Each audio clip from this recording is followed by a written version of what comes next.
Even with 20 years of flying experience to his name, Ray Bowyer wasn't sure he could believe what he was seeing. For a second opinion, he turned to the passenger sitting behind him. I suggested to him, would you like to have a look and see what you can see? And straight away he said, yeah, I can see this. And about that time, he said, there's another one. Sure enough, almost directly beyond that one was a very similar looking object.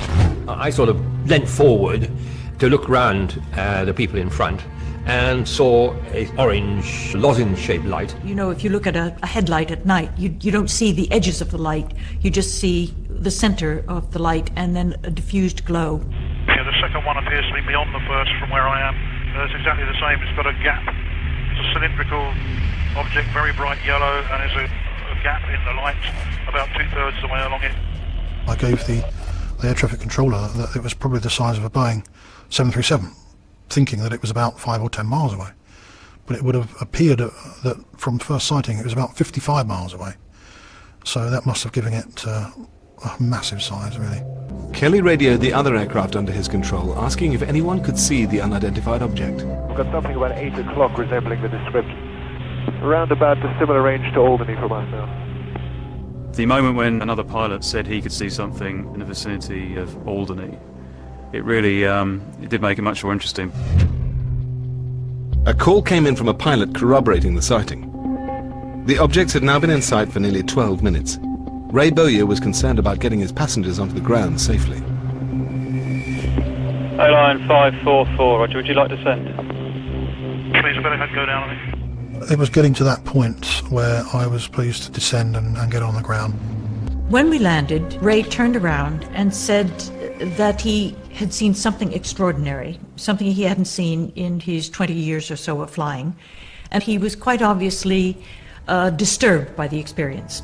It's all quite strange. You phone up the phone number, which is the MOD, and you get an answer machine.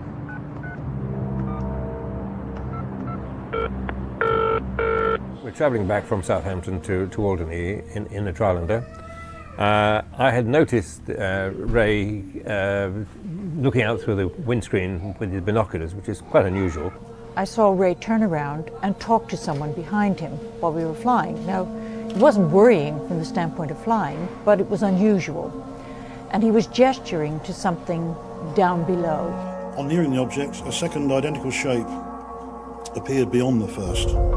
Both objects were of a flattened disc shape with a dark area to the right.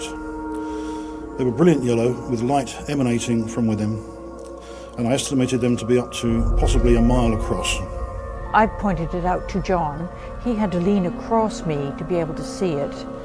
It was like that. This was a big object in the sky, very, very big object. And I didn't want to be too close to it. So it was at that time anyway where we had to descend to land.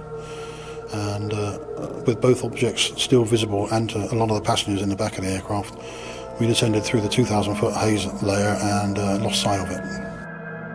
So Ray, why didn't you bring this to the attention of your passengers? I mean, normally when a pilot sees something of interest, he says, if you look out to your left, you'll see... Yeah, New York. Right, you know what I mean? It was a little bit far away from New York. Well, it was, I didn't want to alarm anybody at that point. There again, as we got closer to these objects, there was no hiding it. They were just there. On Monday afternoon, Captain Ray Bowyer was piloting a routine passenger flight from Southampton to Alderney. But to his and the passengers' surprise, a strange object became visible on the horizon. You've been a professional pilot for 20 years. You've flown thousands of flights. You're putting your reputation on the line here, so you must truly believe what you saw was very real.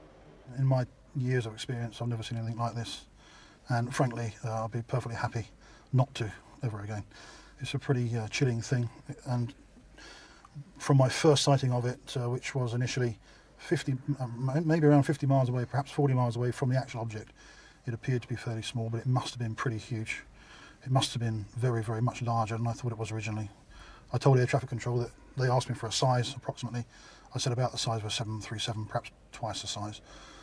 But in reflection, seeing this object from about 40 miles away, it must have been very, very much bigger than that. Perhaps maybe a mile across, perhaps. Were you scared? I wasn't too happy, because I could see a sort of a shape very much like this, extremely pointed, very long and thin. It should be slightly thinner than that, but this area, about 2/3 of the way along the fuselage, was pretty dark. This was very brilliant yellow, very golden yellow, and very dark in this area. Now, what's particularly interesting about this case is that not only did you see it, but your passengers saw it, and indeed radar picked it up. Can you tell me about that? As I understand it, there was a plot taken on the Jersey radar to be a couple of miles south of the Casquets Lighthouse, and another aircraft also flying in the vicinity from the Isle of Man into Guernsey, I believe, saw a similar sort of thing. Would you mind showing us on a chart exactly your course and where you saw these two UFOs? No problem at all. The position of the first one would have been about here, just south of the Casquets, which according to radar. And the position of the second one in relation to that one was probably around here somewhere, very close to Guernsey, I would have imagined. Jersey Air Traffic Control confirmed their radar picked up some activity in the area.